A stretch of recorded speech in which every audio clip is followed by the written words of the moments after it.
acceleration for jerk coming from rest.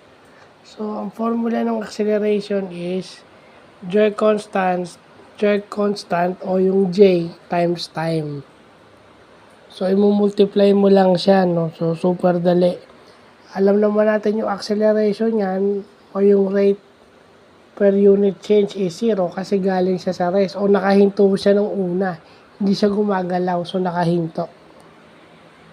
So, again, thankful tayo kay Lord. Thank you, Lord, dahil nalaman ko to. Bagong knowledge. Gumagana yung ating thinking.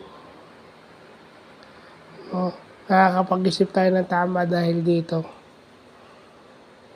Ito yung example natin. Ito yung nakuha natin sa Google. Ayan. Sa baba.